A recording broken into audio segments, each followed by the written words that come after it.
Who Put This On, Season 7, Episode 55, where we watch Snake Oil, Season 1, Episode 1. You might know me if you had cable. I'm Chris Lorenz. Just send us your unused baby teeth and we'll turn them into jewelry. This is Brian. Okay, let's see which is real or snake oil. This is Noah Singer. Those were all quotes from the show we watched this week. But last week, we watched Buddy Games on CBS, and we put a poll on Twitter or X, formerly known as Twitter, and you guys said it was a top third show. So tell us what you thought about this week's show on our poll on X, formerly known as Twitter. But Noah, what was this show?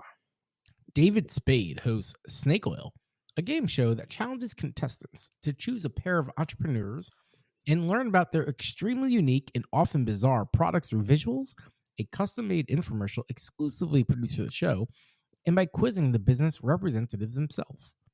With the help of their celebrity advisors, the contestants must then decide who is selling an authentic product and who is hawking a sham. Correctly guessing the real deal gives the contestants a chance to win life-changing money. That's Snake Oil on Fox.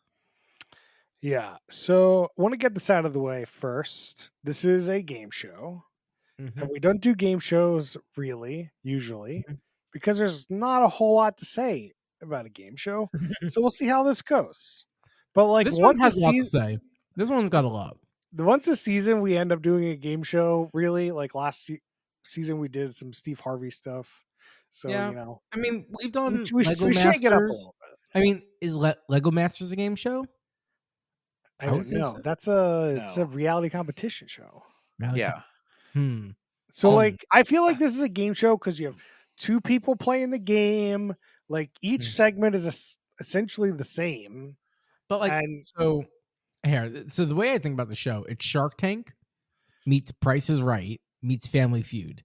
Like it's there's Family Feud and Price is Right are game shows, right? But it's 1 part reality, 2 parts game show, right? Like, no, we did this show because the fucking name of our podcast is Who Put This On, and I saw there was a show called Snake Oil with David Spade.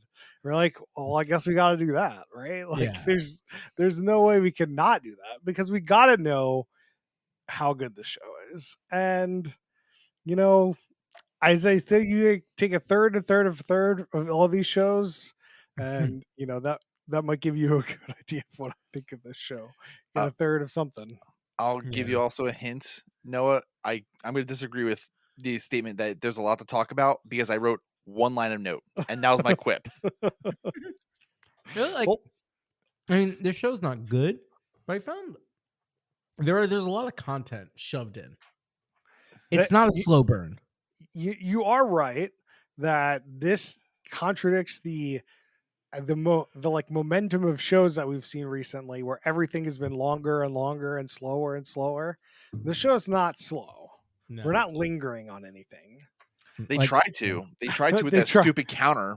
They definitely try to slow it down a bit, but their content just like isn't good enough to like do that. So they just don't. No, for the things that you would expect them to cut down on, they overproduce, right? Like, so Chris, go through the show, but like you'll see, like they overproduce a thing that's hard to do. Yeah. So the show is they have like five different categories of or groups of a fake company and a real company, and then they go through like one time one contestant picks one group, they go through it. Next time the next contestant gets to pick one, they go through it. Then they do it again, and then like the last one is like, I don't know. It doesn't matter. They pick fucking things. The last. But then the final one, they get to pick out of 3 to 5 different companies, and there's one Snake Oil. And this guy picked 4. But I'm just saying that in general, you can pick like 2 to 5, and depending on what you pick, determines how much money you can win. Oh, I didn't know. Okay. Yeah. So if you picked I didn't 5, realize you that. won 100,000. If you picked 4, it was like 875 or something. Mm, okay. It I think I doesn't missed matter. that. But like Yeah. that's why it's also a game show, is like they're winning money for answering questions. So Yeah. like there's 2 contestants, and they get to grill the companies. So the first Yeah. round they get to grill both. Then the second round they only get to grill one. And yeah, I guess that was only like there was like 2 rounds that were the same, and then 1 round where they had the big bet or something. As they called it. Big bet. Yeah. So I don't know. We'll go through it. I think what we should start with is our host here, Mr. David Spade. David Spade. What the fuck is David Spade doing? He does not look like he gives a single fuck about this show. Yeah. No, he really doesn't care at all. Like who's producing this thing that's like David Spade's our guy and like watches this pilot and does not like immediately fire David Spade. So the producer of the show, well, one, David Spade is a producer of the show as well, but you have Will Arnett as one of the producers. And then these other 2 guys named Mark Foreman and Neil Constantini, but I need to look up what they're about.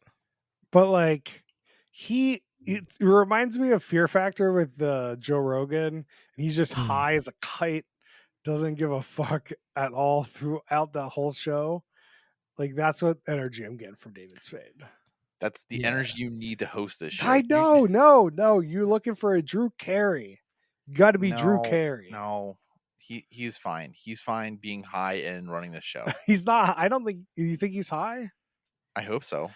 I don't think he's high. I just think he really doesn't care. Yeah, Like, no. I agree with you. The other thing is like he does actually have some funny jokes. I've laughed a couple times. There's a few good ones, but this is also another one of those shows where it felt like The Masked Singer, where they do these cut shots to the audience that will feel extremely fake. Oh yeah, this is the masked audience thing for sure. Like I just don't. I don't know how they do this because like, do they have like a day of just audiences come in and they like ask them to do certain things? Like, yeah, obviously they're just asked to do certain things.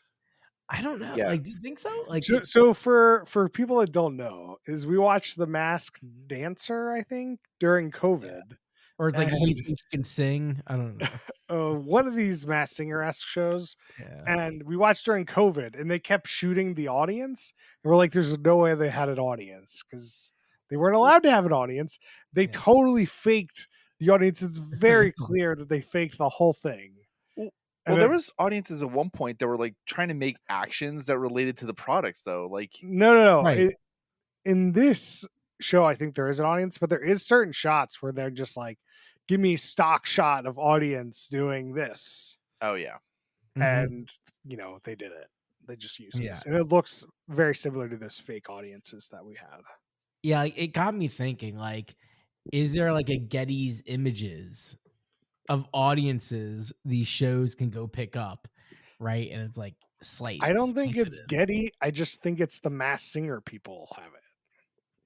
They have their own. And that's thing. just They're- how they produce. That's just how they produce that show. So their like own these are the database. same producers, probably. Same. Somebody that's worked on the other show works on this show too. It seems. Like. Yeah, I mean, it seems like it, but man, it takes away so much from the show. I don't know. It punches me in the gut every time I see it. I can't deal with it. Yeah, I mean, I don't know. I really just want to talk about how David Spade's at this show. Like, I understand being a game show host is probably the most lucrative, most desirable job in Hollywood. Like, you work 2 weeks out of the year and you get paid. You don't have to work at all other than those 2 weeks out of the year. But David Spade hasn't been in a funny movie in like so long. He's got to be broke, right?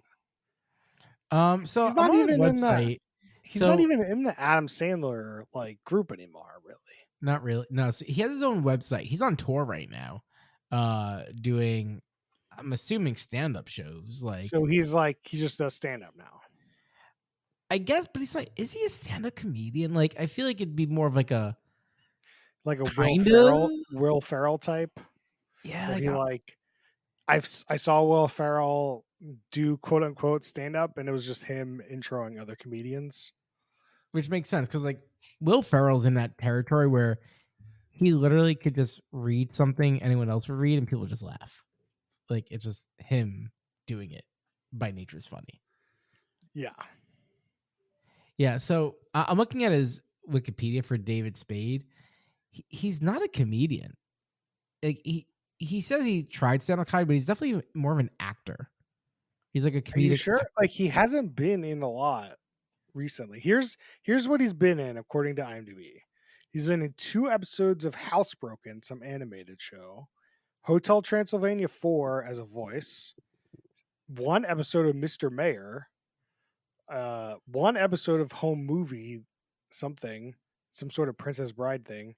He was in The Wrong Missy in 2020, and then Warning Shot in 2018. Like he hasn't really been in anything.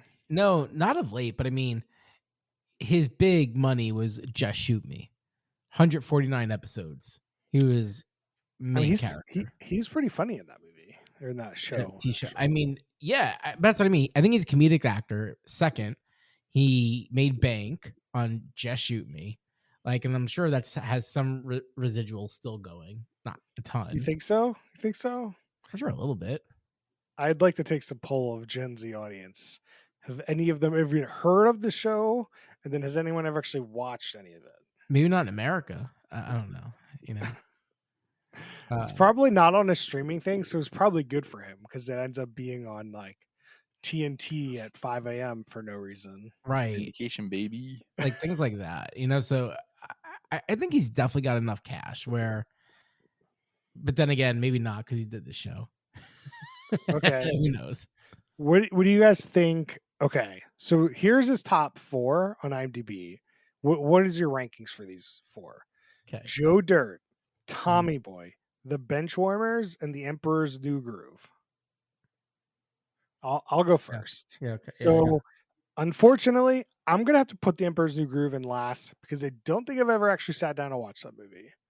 Yeah, So- we were too old. We were too old for that. So, yeah. I'm gonna put Benchwarmers in third.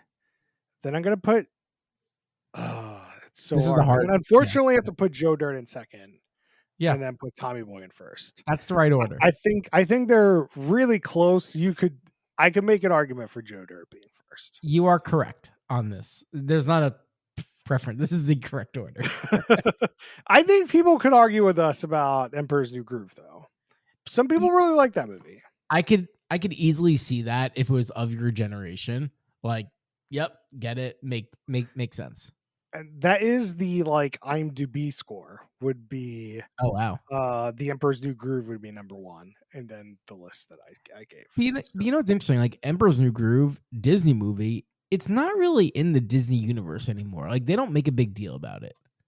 They also don't make a big deal about Song of the South either. Yeah, both are racist movies, but you know. All right. We talked way too long and not actually on to the show.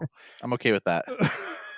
So let's talk about this show. So there's 8 businesses, and our contestants are Michael and Aaron, and each contestant gets a celebrity helper in a la Pyramid. We got Michelle Williams and Rob Riggle. Yeah. Or Tiggle? Riggle. Tiggle. No. It's Rob No. Riggle. Riggle. Didn't he say Tiggle in the show? He's just joking. He has no expertise in this whatsoever. He's just there. No for one the funny. has any expertise in No, this. Michelle Williams actually like. So they pulled up that like she was in Destiny's Child, I think, and then like she had the WNBA team. She's done like a few other entrepreneurial things that I can't remember now. I was like, oh, cool. She knows what she's doing. Rob Riggle is just restaurateur and like investor. Like, well, he's the comedian. Yeah, he's bringing the funny, but he wasn't even bringing the funny. Like, he had some lines. What can you do in this as a comedian? You're just not given the opportunities to be. I disagree about that. These products are a bit absurd. Yeah, I thought the videos they're trying. It's not like they were trying. Yeah, but I'm saying you're like, how do you be funny in a show? I'm like, they're giving you absurd products. Like, there you go. Okay. All right. So let's talk about some of the absurd products. Yeah. So our first product is baby trinkets. Trinkets, which really undersells the product. Yeah. So the business is you send in your baby teeth and baby hair, and they turn it into a bracelet or necklace or some sort of jewelry. Yeah. And then the other product was definitely mistyped on here, but it was Deer Slayer, some sort of alcohol that tastes like deer. Venison flavored whiskey. Venison flavored whiskey. Thank you, Noah. Yeah. And I think it was pretty clear in this one that the venison flavored whiskey was the correct answer. Really? The other one was, I think so. Like meat flavored liquor. Yeah. I don't know. But who the fuck? Who's no one wants a bracelet of their baby's teeth. That's like serial killer shit. No, I agree. Like I don't know. Like I'm just saying, if you walked into like Spencer Gifts and there was like fucking anus, what did he call it? Deer or like beaver anus flavored whiskey. You're not like, ooh, I have a funny gift to get. You know, that's like $10. But it's not supposed to be a funny gift. And when they asked the guy like to explain it, he's like, yeah, you know, if I just find something, I kill it, and they make whiskey out of it. It's like, what? So you thought it was the other one?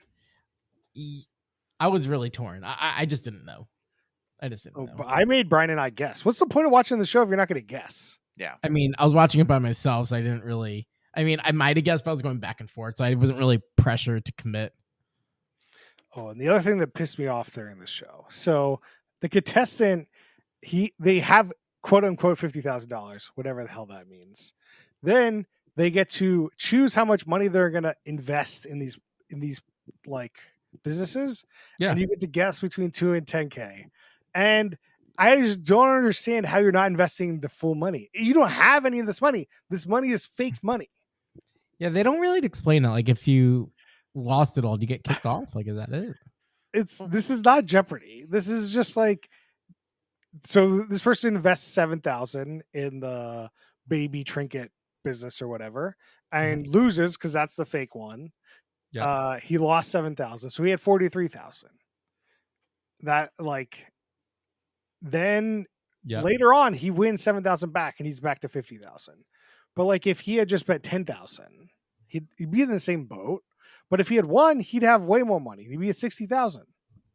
Like, you want to maximize your amount of money here.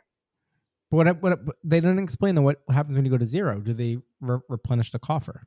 You can't go to zero. It doesn't matter. Like there's only 2 rounds of this game. And it's either like you have money or you don't. You can't go to zero. Okay. If you maximize your bets, and so this first round you bet 2 to 10K. The next round is the other contestants, but you can bet in as a steal, so you can lose another 10K. So you can be down to 30. They gave them 50,000 to start with. Yeah.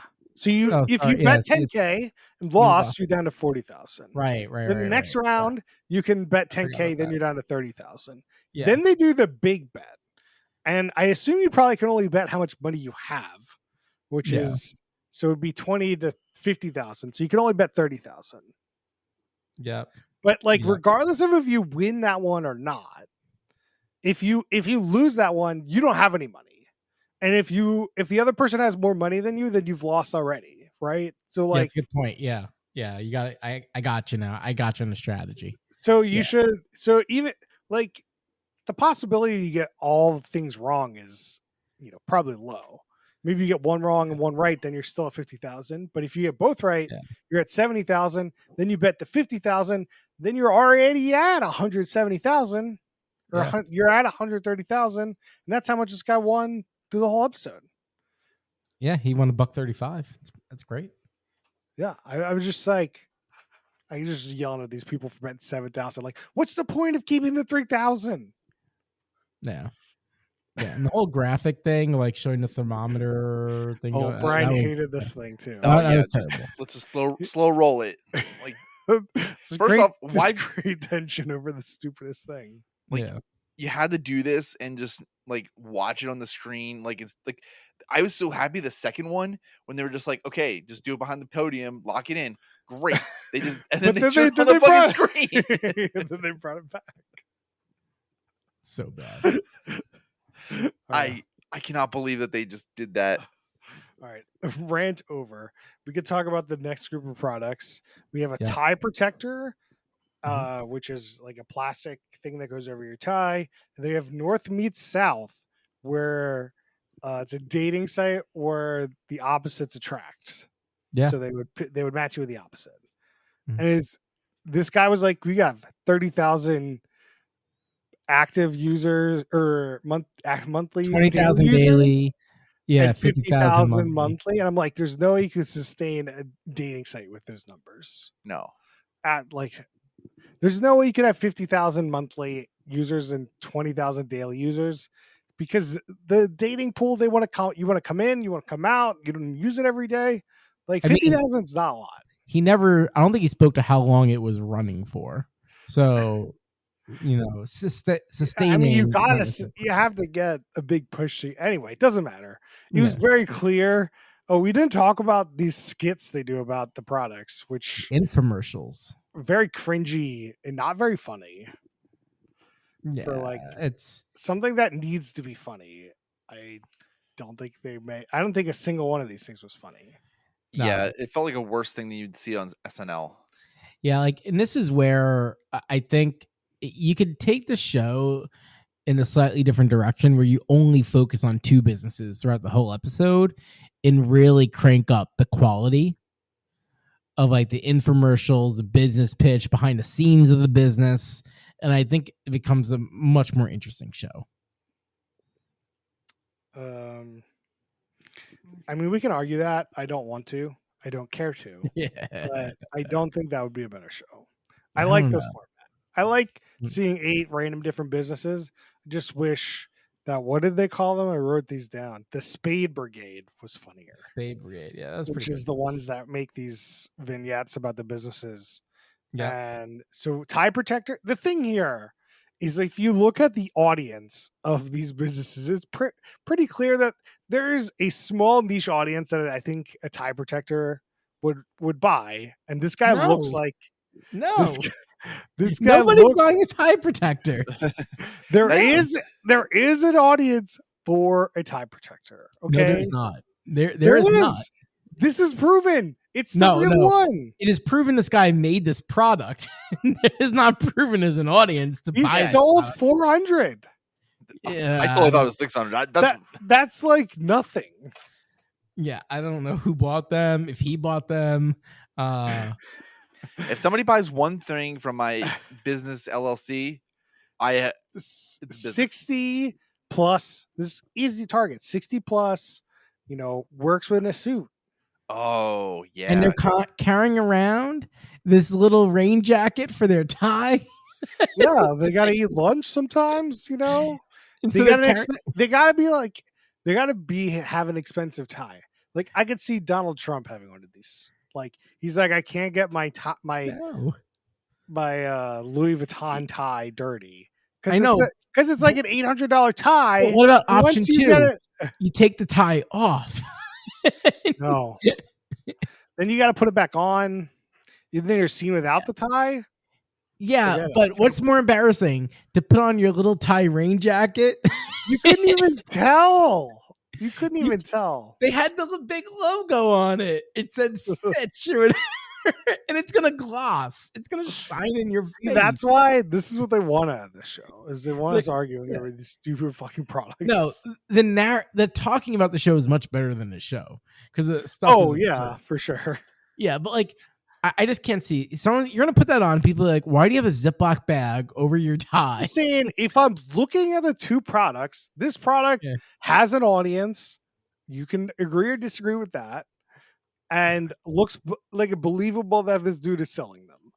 What doesn't seem like to have an audience is north-south dating site, because no one's going to actively sign up for that. I thought the dating app was real compared to the tie. Brian, did you pick the tie? I forget. I can't remember. I didn't write down what you picked for this one. I definitely picked the dating app because one, they didn't talk about like sustainability, right? If they brought that in there, that'd be kind of come back into that. I'm just saying a marketplace is one of the hardest businesses you could ever attempt to do.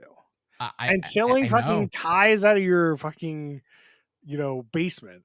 But we're not talking about profitability here or like revenue. Yeah, we're talking about businesses that people actually have done more than like a hackathon on a weekend. Like that's right. Says he has active users. This dude has no active fucking users. But no, that's the thing about the show. Like, right. Like you don't get into how good of a business it is. I never said it was good. I'm just saying that it's a business. Like a marketplace is not a business unless you've like spent a ton of money on it. And clearly this dude's got no money because we would have heard about it. I don't know. I'm gonna disagree on this one. All right, you can disagree. Let's move on to the next one. We got 20 to 50K. I wrote you only get to interrogate one of the companies this time around. So we got irresistible wax that smells like real food, and then we got robotic blowfish scrubbies, which cleans your toilet without like you putting your hands in. Yeah. This one felt pretty easy to me to guess. Yeah, real and fake. The irresistible wax is like that's just like weird, but like sure, right. And the scrubbies things just didn't look real at all. Like, no, well, it just looked ineffective, like extremely ineffective. Like, okay, imagine this is a real product, and it's like, okay, I'm going to clean the toilet with this thing. Now, is this thing clean now, or like you just dump it in and it's just like gonna clean for you and then not be clean out? Like, there's literally shit in this toilet. There's also like stuff around the toilet, not around the water. Yeah. Like on the infomercial, they just filled up the toilet all the way. And I was like, bullshit. Yeah. There's a lot like the argument you make, Christo, is like, that's what a toilet brush is. So like, that's a real thing, right? Yeah, but you are the one that like gets it in there and gets it out. Like you are the one, you're not just dumping the other end of it in the like shit water, because then it wouldn't be clean. Right? Well, no, you have to have the clean water, right? So you, you know what I mean. Yeah. Like, it could be a real product if they actually like. There's someone that could design something like an automated brush, like toilet cleaner, but this clearly was not that product. I'd imagine that product would be like a moving up and down just toilet brush, something like that, and not just like a rubber ducky that you threw in the water.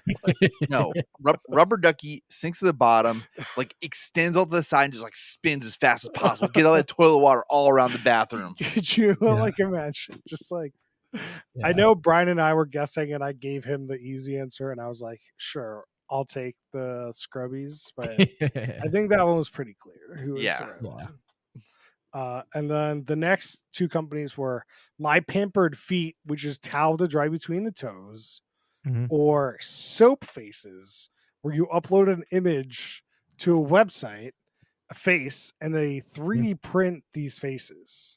I got this wrong. How? I am so confused. Soap Faces seemed like a real product. In what way, what context would you ever buy a soap face? I think that's like a great like birthday kind of funny gift. Like if it was like $20, like I just can't imagine why you'd ever buy that. And they looked amazing. They look like fucking Michelangelo. They Dude, look like fucking David. Why don't you pay $20 for that? I'd be like, you look like David. Like, I'm just saying that you cannot 3D print those like that. Like, it's just like it was clearly a fake product. yeah, well, that aspect of it, I didn't judge the believability scale here. If that product was real, I was absolutely going to get like 20 soap bars of my face, and it's going around. I think, you know how weird it would be to use your face or somebody else's face, just like get right on the crotch there. I was thinking butt crack, but yeah, I mean, I'm okay with that too. I mean, take your enemy and butt crack. Yeah. Yeah, it's not that crazy. Like, so I'm looking. I just Googled custom soap shape, and yeah, like there are business. I'm not saying you can't find somebody to do this business. I'm just saying that the like soap faces they had on the show were very fake. I get that, but I think it goes back to like, what's a real business? Like, if it's a real business and they're saying it's not real, like, well, yes, he literally the show's version of these two businesses. Like, to be clear, the other like towel thing between the toes, like, oh, you know, you get a pedicure, maybe they'll use it. That seems like a very useful thing for like places that would do that. So like, that seems like it could exist. But the story she gave was like getting out of the shower, which seemed crazy. That you're gonna have your foot towel. Yeah, but maybe you have a pedicure and you don't want to ruin the toes with a towel. Why going in the shower? Yeah. I don't know. But how are you uploading a 2D image and then getting a 3D printed soap bar that looks like fucking Michelangelo's David? Explain that to me. Technology, Chris. Technology. Oh my God. That's just like so many leaps of faith. So many leaps of faith. Chris, there's only one leap of faith within the other business. Put it on the blockchain, right? And then NFT, make it an NFT. But like, there's one leap of faith you need to do at the business. The other business is like, will somebody want this towel? You're like, okay, maybe. Leap of faith. Yeah. And then the leap of faith here is like, okay, 2D image is 3D model. Okay, that's okay. Maybe. There's a lot of cleanup involved. How much money is that going to cost? And then the 3D model to a 3D print. I've never heard of 3D printable soap before. So there's another leap of faith. Like, sure, maybe. But like, you're probably not 3D printing people's faces if this is your first thing you're doing. Like, you're doing Eiffel Towers and like weird shit, not people's faces. Yeah. I feel like this is doable. I think we got to do this. Just Snowflake soap printed with 3D printer. Easy way to make custom soap. All right. That's what I'm saying. But that's the business. The business is 3D printed soap. It is not 3D printed faces. Also, like, you can do this like either way. Like, you can just like make the mold and just like inject like the soap in there. I'm just saying, your business is a little complicated here. But yeah, the thing is though, there's a decent sized audience for this, right? Is there? I think you can market the hell out of this thing. Like at $20, I just don't think you're getting this down to $20. I feel like once you get a grant from the FBI, the CIA to invest in this like facial technology, you're gonna get a lot of money. Just like the 23andMe stuff. Yeah. All right. So that was the big question round. Somebody bet some money. They won some money. It doesn't really matter. Mm-hmm. Then he picked 4 companies, and he had to guess which one was fake. So the 4 companies were Swim Airs, an inflatable bathing suit, a run bell, which you would put on your finger when you were running, and you could ring the bell like a bike. Then you've got a smart cane, and then you've got a solar hat. So the solar hat had solar panels and fan on it. And the Swim Airs, I think, seemed to be the most seemed like it was the fakest. But I gave that to Brian. So I gave the second pick, which was the solar hat, which I was like, that looks real goofy. But Uncle Luke, he doesn't care if he looks goofy, so he might buy that. No, but also like, have you been to Disney World in those super hot days? You'd be like, give me 5 of them. Yeah. You can only wear one hat, but sure. It's all for the whole family. Oh, for the whole family? Yeah. The 5-year-old is definitely going to be wanting to wear that hat. Oh, yeah. Yeah, but like the hat, the cane was like, that seems pretty reasonable. And then like the bell for a bike, I was like, what do you mean is that a real business? for a runner. So like It's you for wear running or walking and it's like, get the F out of my way. Like all of these seem to have an audience. So like a run bell, people can get annoyed at people on the parks, and when they hear the bell from a bike, there's like, oh shit, a bike's coming, but it's really this dude running. Like, yeah, I can definitely see somebody buying that. Very believable. Yeah. And then the smart cane is like, oh yeah, sure. I mean, I guess the technology is cheap enough now that some people's going to make some sort of niche cane thing. Why not? Smart everything. And then like the solar hat, it's like, yeah, it is getting hot. I've seen those things in Japan where they have like air conditioned like sweat suits or something. And you're like, I could totally see this hat existing. What I can't see existing is inflatable swim trunks. Like, how is that going to inflate well? And the women's is their top? Like, what? Like, how is that going to work? It's just like the logistics of these products. The logistics of the inflatable swimsuit just make no sense. Yeah. And like, it's not for safety. So then what the fuck am I doing? You're just floating around. I mean, it's like floaties, like usually, like they're not for safety, but they are for safety. Though. No, but like I don't think like there's like they're not for like you landed your plane and you're in the middle of the ocean. But that's what you want them for, right? Like I think that there's like maybe something about like floaties or something where it's like, yeah, like this is not like meant to be like an official flotation device, like maybe like inflatable tubes or something like that. Anyway, it doesn't make sense. Anyway, that's the end of the show. David Spade leads us out with resounding energy, and we came to do this podcast. Hooray! Yeah. So let's get to questions. Who's the worst human being? Will Arnett is kind of close. I was gonna say, I was gonna say Will Arnett. Like, he doesn't have to do this. Yeah, he's not in it. He cursed us with this. I think that David Spade is not like bringing the energy. No, I'm gonna go Will Arnett. Why Will Arnett? He doesn't need to do this. He's got Lego Masters going well. Yeah, he's just trying to make more money. Yeah, and the other thing too, which we didn't really discuss. So to get into the worst human being here, it was announced on April 18th this year that Fox had ordered the series. Okay. The writer's strike started on May 2nd. But this is a reality show. You got writers. Oh yeah. And all the crew, they were on strike also. Like all those teams went on strike. So either they shot this in like think this is a scab? Some scabs? I think this is scab because also David Spade made a joke in a show about Oppenheimer. Oppenheimer came out during a strike. Ooh. Yeah, game shows though hosts have a different union. What about the camera guy and like all the camera people? All the camera people were not on strike. They weren't? It wasn't like all those people? No, only the actors, only the writers. So all the cameramen were pissed because they don't have work because these other people are on strike. Oh.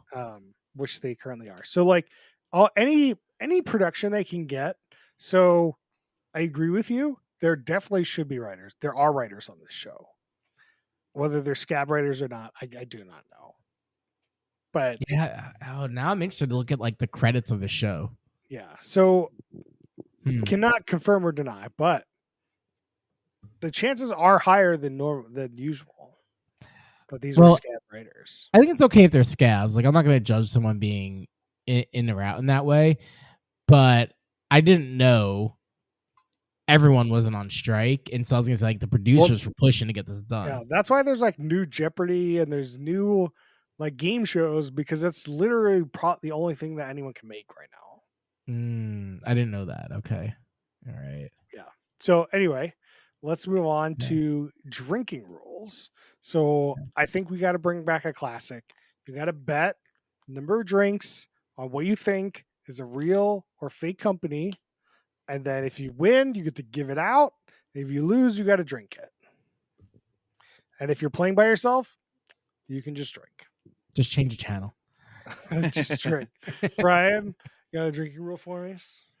Drink every time David Spade makes a good joke. What about when he makes a bad joke? Yeah. Double. Noah, you got a drinking rule for us? Yeah. Drink every time you guess correctly on which business is real, and then drink 2 times every time. I already had this. What do you mean? Are you saying not betting? I'm doubling up. I got one. Drink during the stupid animations of like the coin or the fucking money thing. That's a good one. Yeah. Take a shot every time you see B-roll of that audience that may or may not exist. You should I don't know. I'm done. We're done. Those are good. Would the show be better as a Quibi or a TikTok? Yes. Yeah. There's no universe where the same content is good. What do you mean? No Quibi. The content's not good. TikTok, this could be good. I don't like you get this down to a 60-minute. You get is this a real business or not in a 60-second format? I think that will work. It is 60 seconds. Yeah. So it's perfect for Quibi. Yeah, it's perfect for a TikTok. Yeah, I don't know if it's perfect. I'd probably swipe, to be honest. So I'm going with. Would it be better than this? Yeah. I'm going with my original statement. I think you take a premise, but go all in on like 2 to 4 of the businesses and really create the business. I do think the tone of the show. So like the tone of the show is like silly and like we're not taking the business very seriously, but we kind of are. And it's just like the tone is a little off. If the tone was like these are real businesses and David Spade is like a real like satirical like dark comedy, just like I've used this product, and he comes out with a product and like, or they show instead of the infomercials being campy and terrible, they're like the most serious things in people's lives. Like, I think that might be like, it would be very interesting to see a version of the show like that. Interesting. Yeah. Because like part of this is like making fun of the businesses, and if they treat the businesses as like they are real and like you should go out right now. This business is not real. You should do it. Like this should be a real business. Like if this is like they're like the tone they're setting, I think it would be better show. Instead of this like pseudo comedy hour that just like doesn't work. Like it's just not that funny. Yeah. It'd be interesting to see if they could twist it. I mean, I know they're not going to, but like I'm trying to picture it in my head. It's done. What do you love about the show? Noah Singer, what do you love about this show? It is fun seeing like made up businesses and seeing some of these businesses that are so absurd and quote unquote they are real businesses.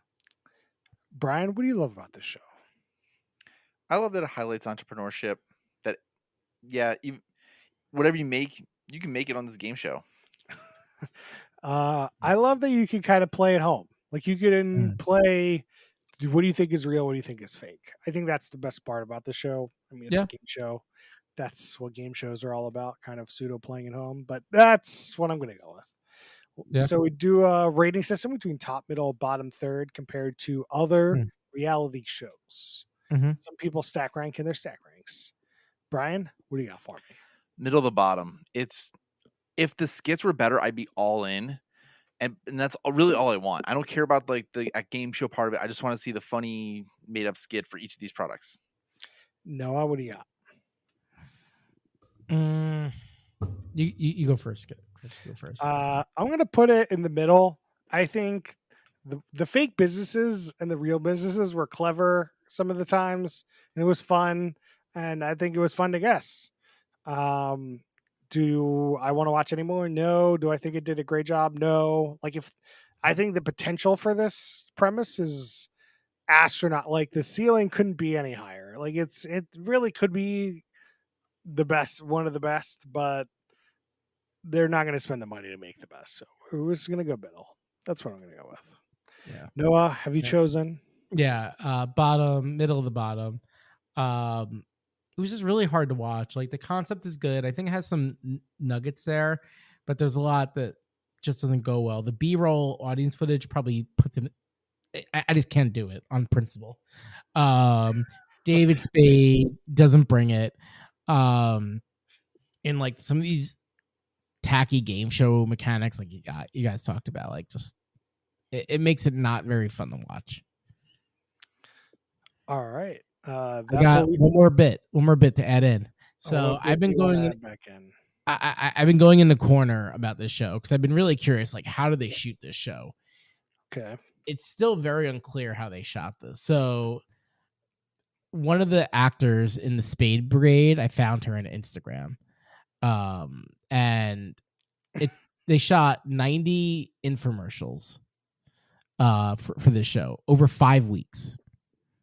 But then she says this is not a struck project, which I'm assuming means like against the picket line. Like she seems to make that pretty clear. And so I'm like, what 5 weeks? Like it could be they could have gotten permission, but I doubt it as a Fox. Oh, you think? Like, were there shows that got permission? Some did. But they were mostly indie stuff. It could be the fact that April they get greenlit and they write a bunch of skits, and then before the actor strike, they just go and film the skits. April 18th to May 2nd. That's the window. For 90 explains a lot. In 5 weeks. This explains why these skits are terrible. Like we got 5 weeks. So that's 2 weeks. The strike ended September 27th. Well, the thing is, they only have to have. Well, I guess if they've already filmed them all, I was like, they don't have to have them all filmed yet. But no, because like those actors, like she's interesting. So this one person in the Spade Brigade, her Instagram is filled with being on the picket line. Like she's on the line, and so I might slide into the DM and be like, you should ask. Can you explain this? All right. Regardless, so we do shout outs after the show. After we're done with these, I have to say that I finished Wheel of Time season 2, and I think season 2 is a different show than season 1. It's very more political, very, very much more like separation than together. If you've watched season 1, I think it's much better. I do think that they deserve to have a map in the show. I think that would make the show very much more approachable because people are all over the place and you don't know. And Game of Thrones did a great job of showing that with the intro. So that kind of annoys me. But other than that, I definitely recommend season 2, even if you were a little out on season 1. So yeah. Brian, you got any shout outs? I'll shout out last week's show, Buddy Games. I missed the pod, but I did check out the show. It's pretty good. Oh, I've actually watched a bunch more of Buddy Games. I've seen the first 3 episodes. It feels like a low rent Survivor still, but it's fun. Yeah, like a lot of like the intro things, like just like running naked, eating gross shit, hauling stuff. It felt like, yep, this is stereotypical camp. Yeah, except that challenge was like the worst challenge. I know it was, but like everything else got better from that. I was yeah. The challenges got better for sure. Noah, what was the worst challenge? Which one's bad? The challenge, intro. The first one, where they had to like pull something or get naked. Like it was clear that Gag, all 3 of those things were not near the same time to do. So yeah. Noah. Yep. I'm trying to think of like content. So this is not terribly new. It's not old either. It's called Kaleidoscope. Oh, I just watched that. Yeah, on Netflix. So catching up to that. It's kind of interesting. Like they mentioned at the beginning, like everyone's gonna watch it in a different order. Yeah, that's its gimmick, is you can watch it in any order. Yeah. So like, okay, that's kind of clever. Like, I think it ruins the show, but yeah, like I don't know why they would do that. Like, what's I don't know. benefit? It doesn't make any sense. Yeah, because like you want people to talk about a show. Not right? Netflix. Netflix doesn't care if you talk about it. Like beyond like the artistic ability, which like, yeah, cool, get it, right? Like difficult. I don't understand the commercial aspect of it. But sure, whatever. Yeah, I mean, I would probably look up an order because I didn't particularly like my order. Oh yeah, I just let Netflix roll the dice and just going through. Let us know. Let me know, because I watched it in order and it was like we went forward, we went backward, we went forward, we went backward, then we went forward, then we really forward, and it was just like. Then everyone has the same last episode, which is the heist. Oh, interesting. Okay. So the heist is the last thing you'll see. Oh, okay. Yeah, I mean, I'm just going whatever they're giving me, so I don't know if that's like random. Yeah, who knows? It could have been random when they first started. Yeah, right. It's like picked an order at some point. I don't know. Right. It's very odd. Yeah, it's extremely odd. And then not new, but I've been watching a little bit. 60 Minutes. I usually like to keep up on it, and so I'm catching back up on my 60 Minutes. Do you like Barbara Walters on 2020? Oh, that's different show. Different show. Yeah, like does 60 Minutes have a Barbara Walters? No, like 60 Minutes is much more hardcore journalism. Where like Dateline in 2020 is a bit, I'd call it like more like soapy journalism to a degree, like a more like emotional. Yes, 6 minutes hardcore. All right. Well, next week we're gonna watch Make Me Scream season 1, episode 1. Brian, what channel is that on? That is on Prime Video or Freevee. Are they not the same now? No. So I can watch this without ads? No. I don't know. Like the Prime content or the Freevee content is in the Prime thing, but I think it still has the ads. Right. So you have Prime. Prime is the app. Freevee is the channel in the app. So you tell me it's on Freevee. Okay, yeah, it's on Freevee. Yeah. I thought we vetoed anything on Freevee because I hate Freevee. Well, but Jury Duty was pretty good. I mean, that wasn't on Freevee. Yeah, it was. Yeah, what are you talking about, man? Okay. All right. We're doing it. Happy Halloween, everyone. Happy Halloween. Woo. You can find us on X, formerly known as Twitter, at Who Put This On. You can find us on Facebook.com. It's just Who Put This On. You can email us questions. It's just at gmail.com. Who Put This On at gmail.com. And we'll see you guys next time.